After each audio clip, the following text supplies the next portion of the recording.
திருச்சிற்றம்பலம். ஸ்ரீ பரஞ்சோதி முனிவர் அருளிய திருவிளையாடல் புராணம் பாகம் 397. திரு ஆலவாய் காண்டம் மண் சுமந்த படலம் பகுதி 14. திருப்பெருந்துறையில் தம்மை சூழ்ந்து சேவித்திருந்த 999 அடியார்களுக்கும் ஸ்ரீமத் மாணிக்கவாசக சுவாமிகளுக்கும் ஸ்ரீமத் பரமாச்சாரிய சுவாமிகள் அருளி செய்தார். யாம் இப்பொழுது கைலாசகிரிக்கு எழுந்தருளுகின்றோம் என்று கூறியருளி ஒரு பொய்கையினை சுட்டிக்காட்டி, அந்த பொய்கையிலே அக்னி ஜுவாலிக்கும் சமயத்திலே நீங்கள் எல்லோரும் அந்த அக்னியிலே புகுந்து அதன்பின் நம்பால் வருவீர்கள் என்று திருவாய் மலர்ந்து அருளினார். அவ்வாறு திருவாய் மலர்ந்து அருளி அந்த தில்லை நாதர் தம்முடைய திருக்கையிலைக்கு எழுந்தருளுவதற்காக மிக மெதுவாக தம் திருவடிகளை எடுத்து வைத்து நடந்தருள ஆரம்பிக்கின்றார். 999 தொண்டர்களும் எம்பெருமானை பின்தொடர அவர்களிடம், நீங்களெல்லாம் நில்லுங்கள், பிரிதற்கரிய நம் அன்பர்கள் எல்லோரும் இனி நில்லுங்கள் என்று சிவபெருமான் பணித்தருள, அத்திருத்தொண்டர்களெல்லாம் ஸ்ரீமத் பரமாச்சாரிய சுவாமிகளை வணங்கி, சுவாமி, அடியேங்கள் தேவரீரை இனி காணப்பெறுவது எந்நாளோ என்று பிரலாபித்து, தாயை நீங்குகின்ற குழந்தைகளைப் போல சகித்தற்கரிய மயக்கமடைந்து எம்பெருமானின் அழகிய திருவடிகளை வணங்கி எம்பெருமானின் திருவாக்கை மீறுவதற்கு அஞ்சி அதே இடத்திலேயே நிற்கின்றார்கள் 999 திருத்தொண்டர்களும்.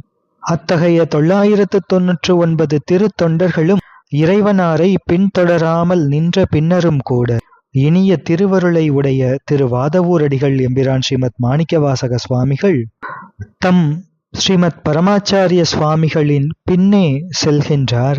அந்த சமயத்தில் உமை அம்மையினது வலபாகத்தை உடைய சிவபெருமான் தம் பின்னே தொடர்ந்து வருகின்ற திருவாதவூரடிகள் எம்பிரான் ஸ்ரீமத் மாணிக்கவாசக சுவாமிகளை திரும்பி பார்த்து கிருபாநோக்கம் செய்கின்றார்.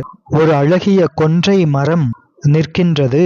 அந்த அழகிய கொன்றை மர நீழலிலே சிவபெருமான் ஸ்ரீமத் பரமாச்சாரிய சுவாமிகள் நின்று அருளுகின்றார்.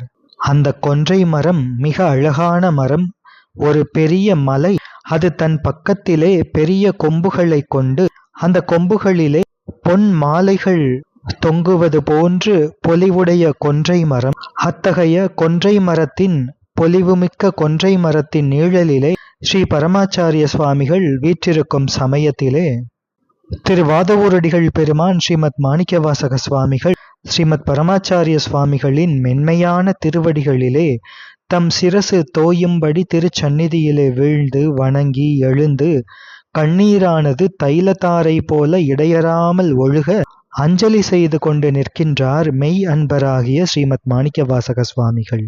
ஸ்ரீமத் மாணிக்கவாசக சுவாமிகளின் மிகுந்த அன்பினை திருநோக்கம் செய்த பரமாச்சாரிய சுவாமிகள் ஸ்ரீமத் மாணிக்கவாசக சுவாமிகளை தம் பக்கத்திலே அழைத்து இருக்க வைத்து திருவாய் மலர்ந்து அருளுகின்றார். ஸ்ரீமத் மாணிக்கவாசக சுவாமிகளிடம், யாம் சர்வ லோகங்களின் உள்ளேயும் வெளியேயும் பாலில் நெய் போல வியாபித்து இருப்பினும் இத்திருப்பெருந்துறையிலே இருப்பவர்களது கொடிய இரு வினைகளையும் நீக்கி அவர்களை ஆட்கொள்வதற்காக சித்த சுத்தியை உடைய நன்மக்களுக்கு அனுக்கிரகம் செய்யும் பொருட்டு முதலிலே நாம் கோயில் கொள்ள பெறும் இந்த க்ஷேத்திரத்திலே இருக்கின்ற இந்த குருந்த மர நீழல் என்கின்ற இந்த இடத்திலே தயிரில் நெய் போல எப்போதும் விசேஷ வியாபகமாக வசிப்போம் என்று அருளுகின்றார்.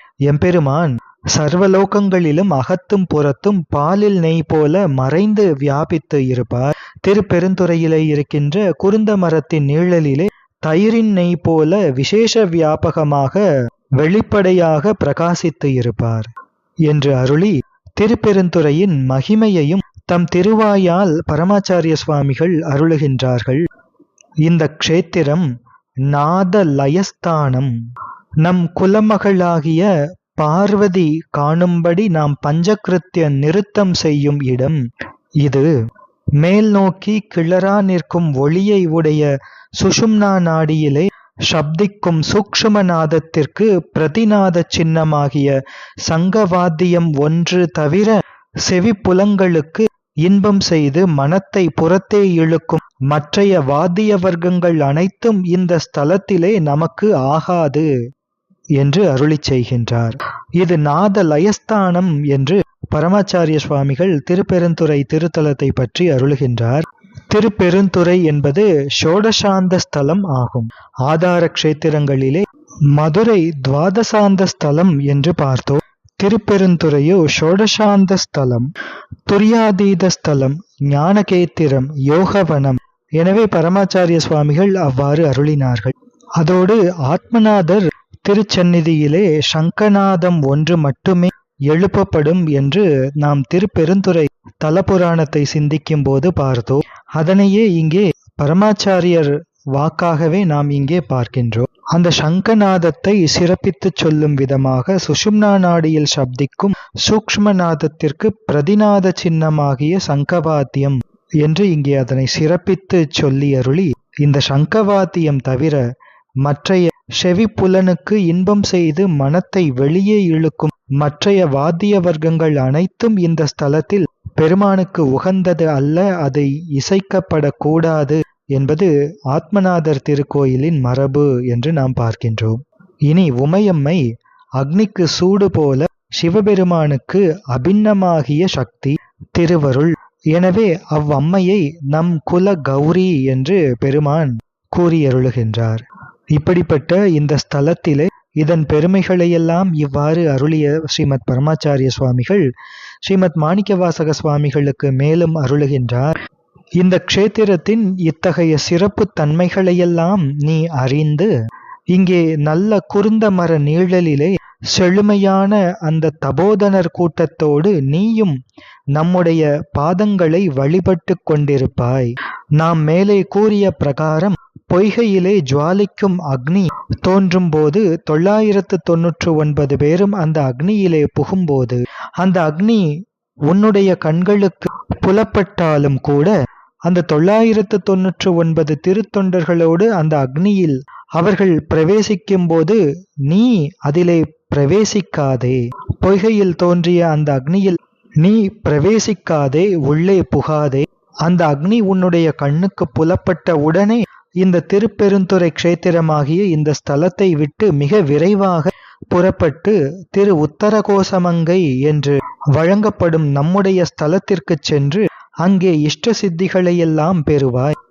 அதன் பின்னர் திரு உத்தரகோசமங்கையிலிருந்து புறப்பட்டு நமது சகல நிஷ்கள வடிவமாகிய மகாலிங்க பிரதிஷ்டை செய்யப்பெற்ற இன்ன ஸ்தலங்களையெல்லாம் அடைந்து நீ நம்மை தரிசித்து வழிபட்டால் அந்தந்த ஸ்தலங்களிலெல்லாம் விளங்குகின்ற இந்த குரு வடிவத்தை நாம் காட்டுவோம், நாம் உனக்கு தரிசிப்போம். நீ இந்த குரு வடிவத்தை அந்த ஸ்தலங்களிலெல்லாம் தரிசிப்பாய் என்று திருவாய் மலர்ந்து அருளுகின்றார். திருவாதவூர் அடிகள் பெருமான் திரு உத்தரகோசமங்கையை விட்டு நீங்கி அப்பால் சென்று தரிசித்து வணங்கும் ஸ்தலங்களையெல்லாம் கடவுள் மாமுனிவர் தனியே பின்னே விரிவாக நமக்கு எடுத்துக்காட்ட இருக்கின்றார். இவ்வாறு அருளிய ஸ்ரீ பரமாச்சாரிய சுவாமிகள் மேலும் ஸ்ரீமத் மாணிக்கவாசக சுவாமிகளுக்கு அருளுகின்றார். நீ இந்த ஸ்தலங்களையெல்லாம் தரிசித்து வணங்கி உயர்வாகிய திருக்கழுக்குன்றம் என்னும் அந்த பழைய ஸ்தலத்தை தரிசித்து வணங்கி அவ்விடத்திலிருந்து தெற்கு நோக்கி மீண்டு வந்து சிதம்பரத்திலே கனகசபையை அடைந்து புத்தர்களை தருக்கத்தில் ஜெயிப்பாய். பௌத்தர்களை அவ்வாறு வாதத்திலே வென்ற பின்னர் சிதம்பரத்திலே நம்பால் கலப்பதாகிய சாயுஜ்யத்தை பெறக்கடவாய் என்று அருளிச் செய்கின்றார் ஸ்ரீமத் பரமாச்சாரிய சுவாமிகள். இந்த செய்தியை ஸ்ரீமத் மாணிக்கவாசக சுவாமிகள் திருவாசகம் கீர்த்தி திரு அகவலில் அருளுகின்றார். நாயினேனை நலம்மலி தில்லையுள் கோலமார் தரு பொதுவினில் வருக என்று அகச்சான்றாக வைத்து அருளுகின்றார் ஸ்ரீமத் மாணிக்கவாசக சுவாமிகள். இவ்வாறு தம் ஸ்ரீமத் பரமாச்சாரிய சுவாமிகள் ஸ்ரீமத் மாணிக்கவாசக சுவாமிகள் அடிகள் பெருமானுக்கு அருளுகின்றார். ஸ்ரீமத் மாணிக்கவாசக சுவாமிகளை ஆட்கொள்வதற்காக ஸ்ரீ கைலாசபதியான எம்பெருமான் திருக்கயிலையிலிருந்து 999 தொண்டர்களோடு புறப்பட்டு எழுந்தருளி வந்து திருப்பெருந்துறையிலே ஸ்ரீமத் மாணிக்கவாசக சுவாமிகளை ஆட்கொண்டு அருளி ஸ்ரீ மணிவாசக பெருமான் அடிகள் பெருமானுக்காக குதிரை சேவகராகி பிட்டுக்கு மண் சுமந்து பிரம்படிப்பட்டு பின்னர் மறுபடியும் ஸ்ரீமத் மாணிக்கவாசக சுவாமிகளுக்கு திருப்பெருந்துறையிலே இவ்வாறு அருளி, இனி எம்பிரான் ஸ்ரீமத் மாணிக்கவாசக சுவாமிகள் மேற்கொள்ள வேண்டிய தலையாத்திரை திருவாசகத்தை அருளுவது, பௌத்தர்களை வாதத்திலே வெல்வது என்று இவற்றையெல்லாம் நீ செய்யக்கடவாய் என்று அருள் கூறி, பொன்னம்பலமாகிய சிதம்பரத்திலே நம்முடைய சாயுஜ்யத்தையும் அருளுவோம் என்று அருளி செய்த ஸ்ரீமத் பரமாச்சாரிய சுவாமிகள் தம் யதாஸ்தானமாகிய ஸ்ரீ கைலாசகிரிக்கு எழுந்தருளுகின்றார். இந்த அளவிலே கடவுள் மாமுனிவர் அருளிய திருவாதவூரடிகள் புராணத்தில்